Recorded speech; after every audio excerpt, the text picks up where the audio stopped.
how to manage your emotional state when starting a coaching business. When I first started my coaching business, I gotta tell you, before I started coaching, I was a mortgage broker. You smell that? What is that? What? What's that smell? A cologne? No. Opportunity. No. Money. Yes, my identity in the last 10 years is a finance broker. And even though on the subset below that, I was a public speaker. I have been doing Toastmasters for the last 6 to 7 years. I've been doing a lot of personal development, a lot of speaking. I also did stand-up comedy for 12 months. But even though I was doing that below my actual title, which is a self-employed mortgage broker, I still didn't believe that I could do what I could do right now today.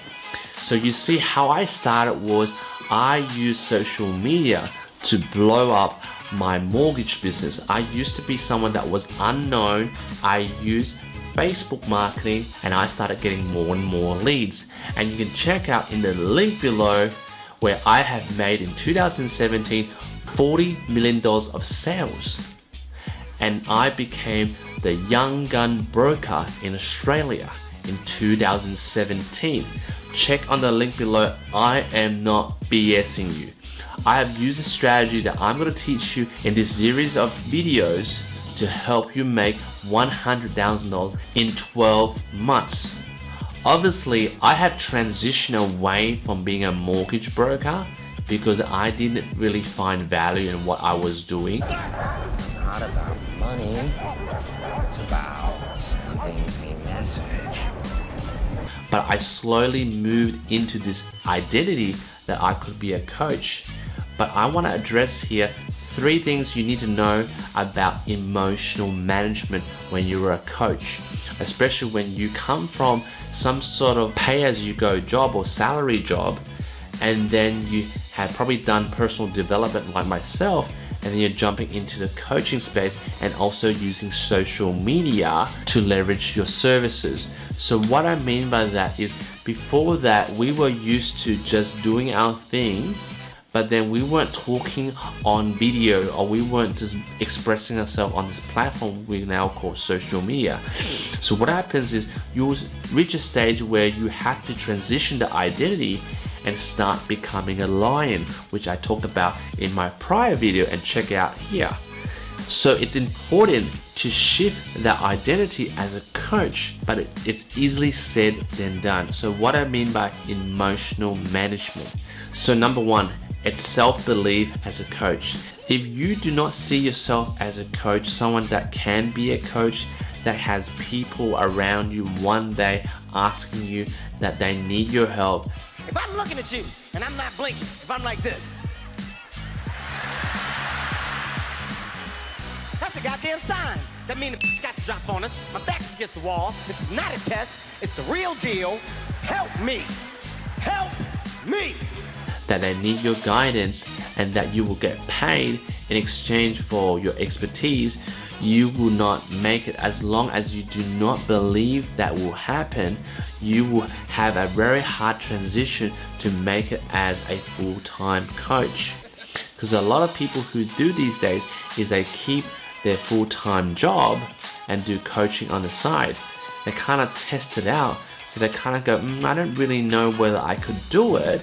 I'll still stick to this full-time job, and if things come in, I'll put on the other hat and try it how it goes.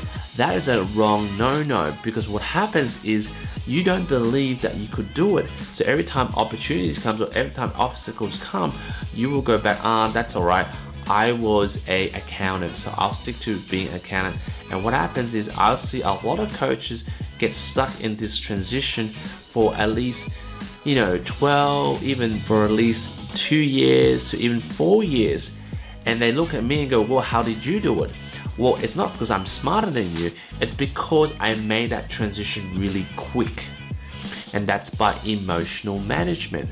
So what I mean by that is number 2 is your self-doubt and your self-esteem. What I mean by self-doubt and self-esteem, I'm talking about your certainty. So if you doubt your ability to provide your products and services, then you will not be able to transition yourself into this identity as a coach. What I mean by that is when you jump onto a sales call and try to convince someone to join your coaching program, they're going to give you a lot of objections. And those objections will trigger your insecurities, your self-doubt, and your self-esteem.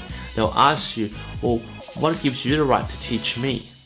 And because if you don't have that certainty, you'll be like, oh, well, you start justifying why they should join your program. And when you start justifying, you will lose the core, because you should never justify why someone should join your services.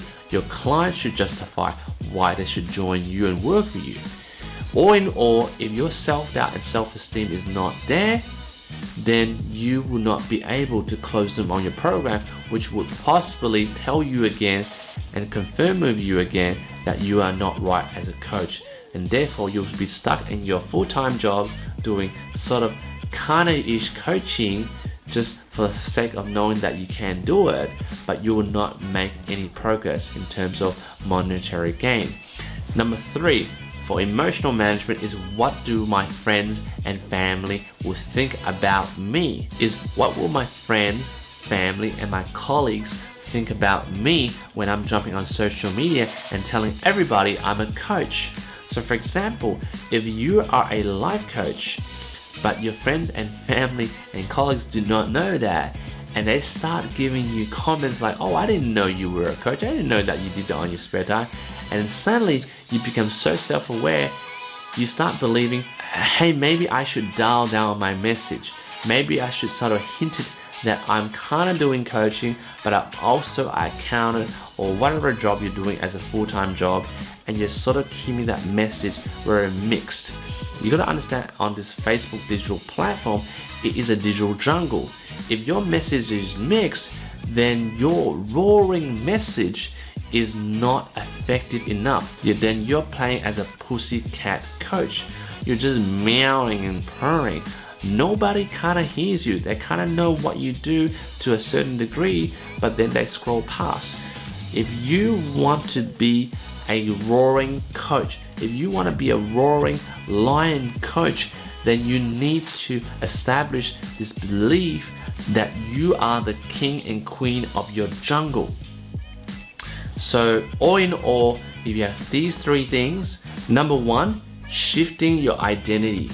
Number 2, having the certainty that you can deliver results. And number 3, not caring what your friends, family, and colleagues think. That is the best way to effectively transition into this coaching mindset and crushing it as you deliver your roaring message. Now, I hope that those tips have helped you. If you want more content like that, I do have a Facebook group called www.facebooksniper.com. So what I teach in my marketing is very sniper focused. How to shoot once and get your target, which is your target market, rather versus a shotgun approach where you shoot and it sort of scatters and your message is lost. So you want to get more content like this, go to facebooksniper.com and I'll let you in. And if you found this video helpful, please give it a like, give it a comment below. What did you like, what you don't like, what was really valuable in this video? Please let me know. I would love to hear your comments. Please hit the bell notification so you can see more videos like this in the future. And most of all, I really want to drive home that you and I, we are lions. It's just some of us have forgotten our roar. Be sure to check out this video here if you haven't watched it already. One of those videos here is about how I made $100,000 in 5 months that you can do in 12 months.